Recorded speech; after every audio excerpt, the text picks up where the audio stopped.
Karena pemuda adalah golongan orang yang berkarya. Golongan orang yang berkarya.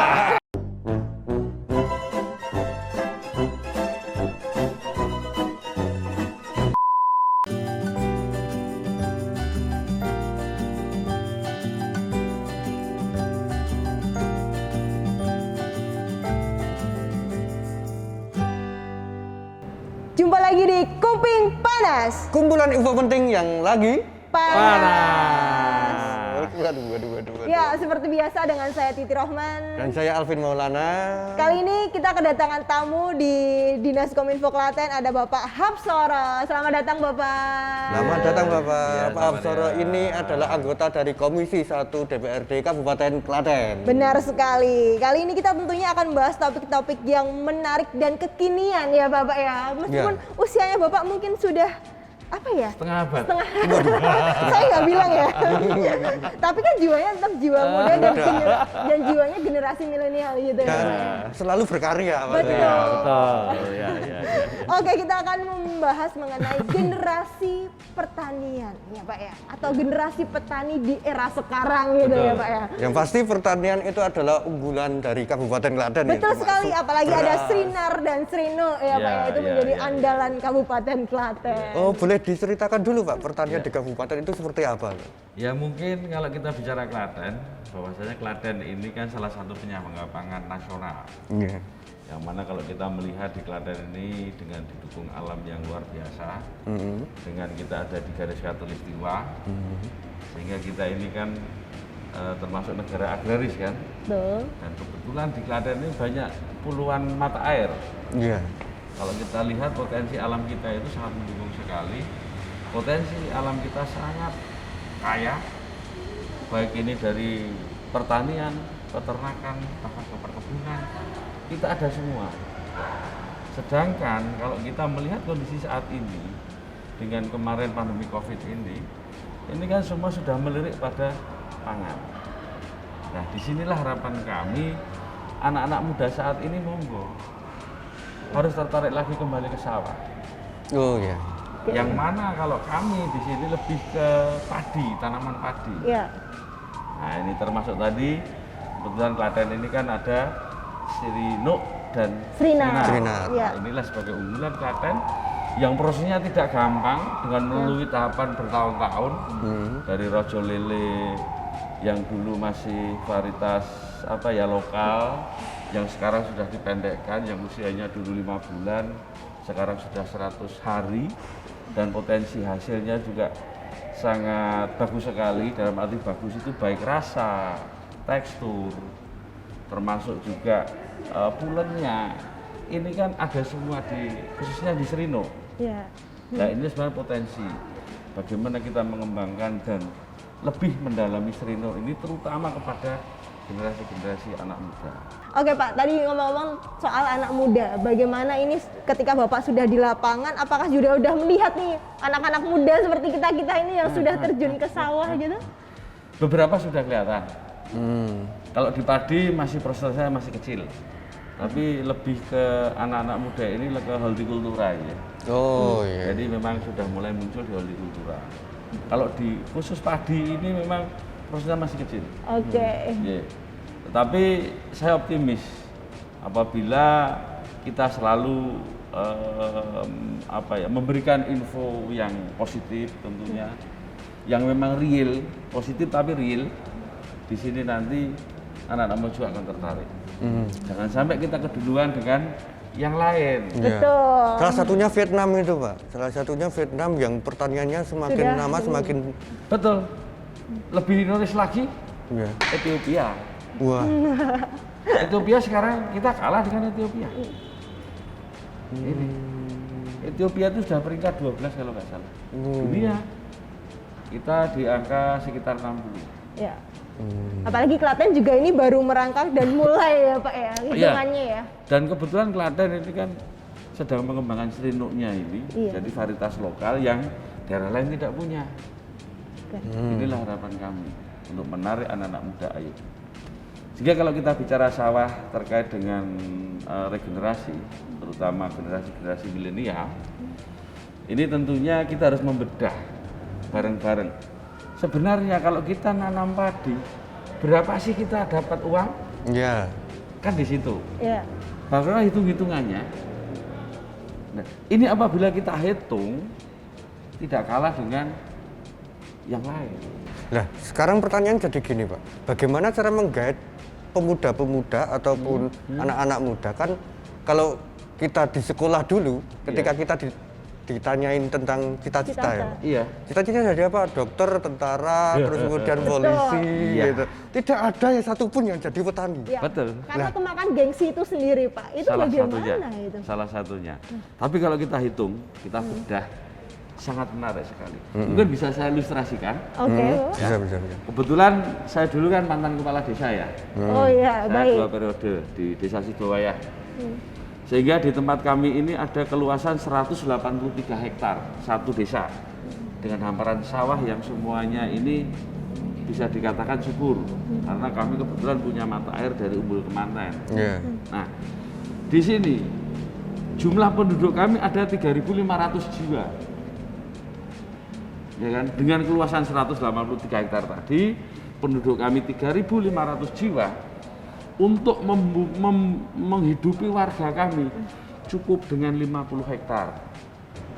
Pemerintah kan ada nih yang namanya lumbung pangan desa. Ya. Nah, lumbung pangan inilah tadi yang 50 hektar dikelola oleh lumbung desa untuk kebutuhan masyarakatnya, yang 133 hektar digarap bareng-bareng dengan anak muda. Ini kita mau nggak minta gaji berapa? Bisa. Nah, di sini PR kita sekarang terkait dengan hitung-hitungan ini. Kami sedang menghitung bagaimana HPP beras ini tidak lebih dari Rp3.000. Syukur-syukur bisa ke angka Rp2.000. Saya kira kalau ini sudah tercapai, petani makmur. Nah, kami selaku pelaku dan penggiat ini pengen sekali lah anak-anak muda yang memang sudah menguasai dan nggak usah menguasai, ngerti IT saja, ayo kita garap. Karena kita perlu aplikasi.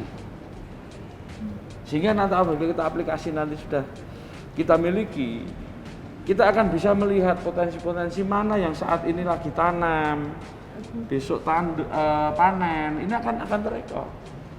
Nah, inilah tugas anak-anak muda. Karena komponennya tidak cuma orang yang bisa nyangkul terus kemudian bisa ngelaktor ya Pak. Betul. Bahkan butuh IT, butuh Teknologi. anak-anak teknologi juga. Bisa belajar dengan cara sharing itu tadi ya Pak ya. Iya. Kita bisa pelatihan di situ gimana membaca cuaca yang bagus ya. Mungkin tanaman apa sih Pak yang cocok untuk memulai pertanian gitu untuk anak muda? Yang paling simpel atau yang paling mudah gitu Pak? Kalau kami bisa ya, kalau ini kan padi kita bicara, langsung ke padi aja sudah oke. Langsung ke padi bisa oke.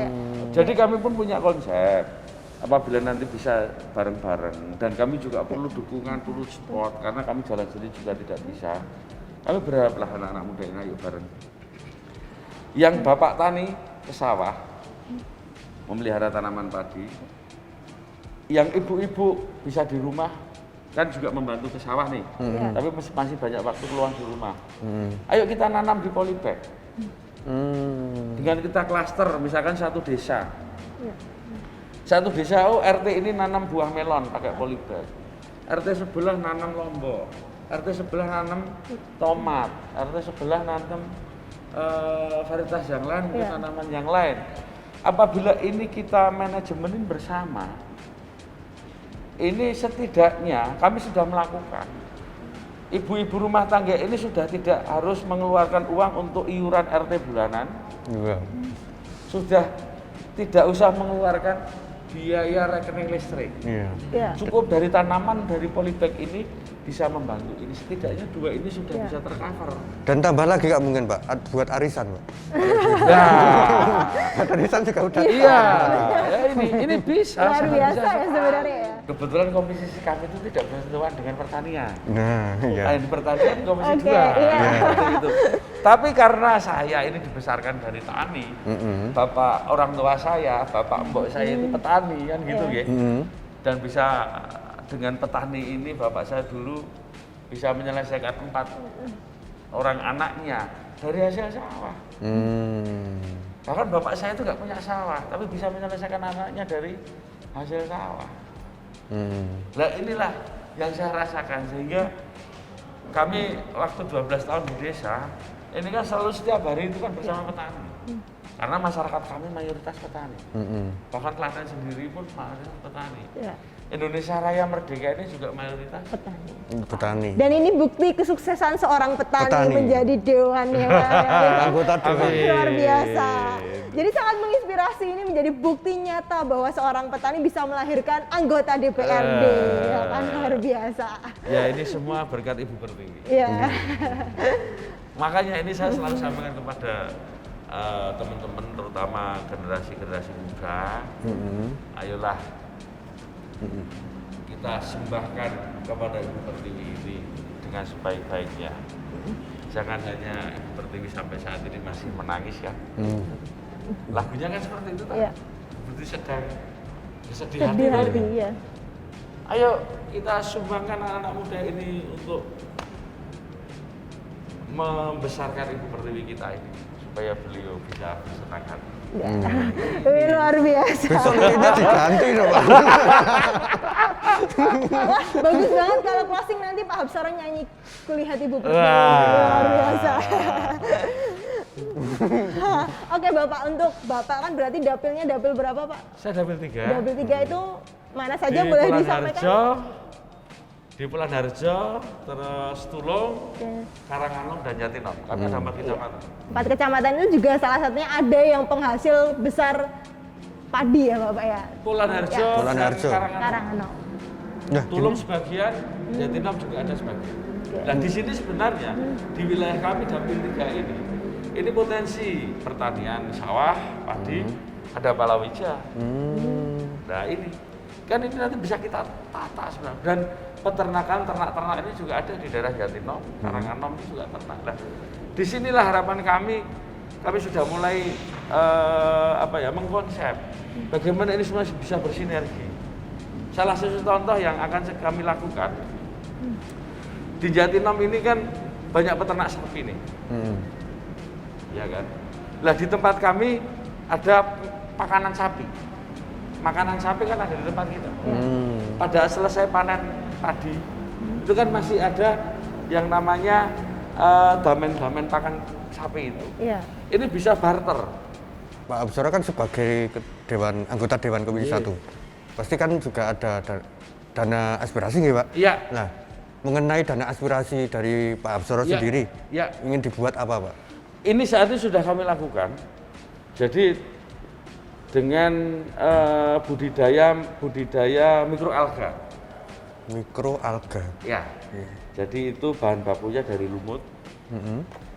Lumut, yang lumut ini kita kembangkan nantinya untuk meremediasi tanah. Jadi meremediasi tanah itu untuk mengembalikan kesuburan tanah.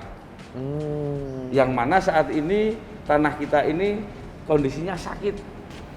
Kenapa saya bisa menyampaikan sakit? Karena pH tanah kita ini sudah di bawah normal. Normalnya itu di angka 7. Kondisi lahan real saat ini 4,5 rata-rata pH kita. Itu terpengaruh dari apa, Pak? Kok bisa turun? Pertama adalah yang begitu kelihatan adalah petani terlalu banyak menggunakan pupuk kimia. Karena mereka sudah tidak sesuai dengan dosis yang diberikan oleh pemerintah, terutama dari Kementerian Pertanian, penggunaan pupuk-pupuk ini sudah over. Di tempat kami, pertanyaan dari Mas tadi, kami sudah melakukan aspirasi kami dan aspirasi kami untuk membantu kelompok tani ini untuk pengembangan mikroalga di setiap desa. Di Pulan Harjo ada 10 titik, di Karanganom 1 titik. Jadi ada 11 titik yang nantinya akan membuat kelompok tani ini bisa memproduksi mikroalga sendiri untuk dipakai, diaplikasikan di lahan sawahnya, sehingga target kami adalah tanah yang tadinya tidak sehat akan pH-nya menjadi normal. Tidak usah beli mahal, karena dia petani bisa mengembangkan sendiri. Yang namanya petani merubah mindset kan perlu waktu. Oh, Iya, betul sekali. Dari 11 titik itu juga ada beberapa titik yang sudah jalan. Nah, dari sinilah kami akan memulai. Kalau petani bisa cerdas, ini adalah peluang untuk mengubah mindset petani kebiasaan pemakaian pupuk yang berlebihan. Dengan berkreasi, misalkan tadi kita pakai pengembangan mikroalga ini, petani sadar, ayo kita coba, sehingga target kami adalah HPP, biaya produksi tadi, sampai mulai olah tanah sampai ke beras. Saya optimis tidak lebih dari Rp3.000 per kilo. Bahkan target kami bisa ke Rp2.000 per kilo. Apabila, apabila per meter persegi, per meter persegi bisa mengeluarkan 1 kilo gabah. Bapak optimis ya generasi muda? Sangat mau optimis, gitu. sangat optimis. Dengan adanya COVID ini kalau kita rasakan justru ini adalah berkah bagi saudara-saudara kita tadi. Terutama anak-anak muda ini akan melirik kembali ke sawah. Amin. Dan terakhir Pak, ini harapannya Bapak bagaimana khususnya untuk generasi milenial biar nggak takut gitu untuk memulai, apalagi di bidang pertanian yang membuat mungkin teman-teman di luar sana gengsi, aduh nggak mau kotor kayak gitu-gitu, gimana Pak? Begini, kan kadang ada pertanyaan nih yang kita bahas lagi ya. Saya itu pernah menyampaikan seperti ini, ada pertanyaan. Loh, bapak saya itu nggak punya sawah Pak, saya harus ngerjakin sawahnya siapa? Seperti itu pertanyaannya. Nah, disinilah yang sebenarnya yang kami harapkan. Tidak punya sawah pun kita bisa menjadi petani muda, dalam arti tadi bisa ke manajemen, ke IT, ataupun apa di sini kan bisa kolaborasi. Nah, sebetulnya dari sinilah harapan kami anak-anak muda, ayo kita bareng-bareng. Persembahkanlah generasi muda, anak-anak bangsa ini kepada Ibu Pertiwi yang kita cintai. Indonesia Jaya, merdeka. Merdeka, luar biasa. Anak muda bisa, tentunya jangan gengsi. Karena pemuda adalah golongan orang yang berkarya. Golongan orang yang berkarya. Oke, habis ini Alvin dapat sesuatu ini pasti. Oke, luar biasa, sangat menarik sekali perbincangan hari ini dengan Bapak Hapsara, luar biasa. Terima kasih untuk Sobat Bersinar, seperti janjian di depan, mungkin nanti closing Pak Hapsara bernyanyi. Oke. Bisa Pak. Terima kasih Sobat Bersinar, jangan lupa like, komen, dan subscribe. Jangan lupa untuk memberikan materi-materi apa sih, mau bahas apa sih, narasumbernya siapa, bisalah di bawah ini. Bisa request narasumber di bawah ini. Betul sekali. Terima kasih, saya Titi Rohman. Saya Alvin Maulana. Dan Bapak Hapsara. Tetap saksikan Kuping Panas. Kemudian info penting yang lagi panas. Ini dulu Pak. Kulihat Ibu Pertiwi sedang bersusah hati, air matanya berlinang,